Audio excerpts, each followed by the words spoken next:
Check 1, 2.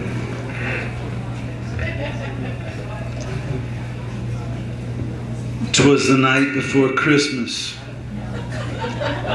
when all through the house not a creature was stirring, not even a mouse.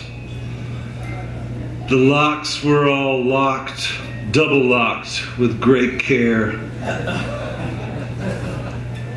We worried that Krampus soon would be there.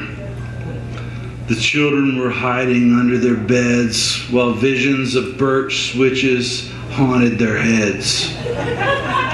And Mama in her kerchief and I in my cap had just settled our nerves trying to nap. When out on the lawn there arose such a clatter, I sprang from my bed to see what was the matter. Away to the window I flew like a flash, tore open the shutters and threw up the sash. The moon on the breast of the new fallen snow gave a luster of midnight to the horror below. When what to my wondering eyes did appear but a cloud of black smoke that filled me with fear. The smell of old sulfur, enough to make you sick. I knew in a moment it wasn't Saint Nick. More darkness and drumming as slowly he came, and he grunted and groaned and called us by name. Now Herbert, now Nancy, now Paulette, now Dixon, come out of your house or you'll be my next victim. To the top of the porch, to the top of the wall, now run away, run away, run away all. As leaves that before the wild hurricane fly, when they meet with an obstacle, mount to the sky. So up the housetop on haunches he flew, with a basket and chains and a long red tongue too. And then with a crackling I heard on the roof the stomping and pawing of his cloven hoofs.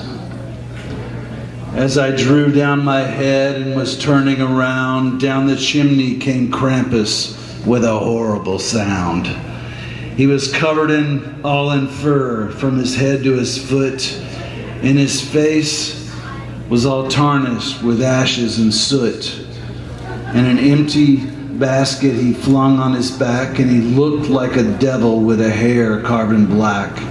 His eyes, how they burned, his hissing tongue scary. His cheeks were like rose thorns. Of his nose I was wary. From his teeth-filled mouth he made this vow: if the children have been bad, I've come for them now. The brimstone flowed out of his sharpened teeth, and the smoke encircled his head like a wreath. He had a nasty face and hair-covered belly that shook when he growled and was really quite smelly. He was dank and drab, a hellish old elf, and I shuddered when I saw him in spite of myself. But a wink of his eye and a twist of his head soon gave me to know that I had nothing to dread.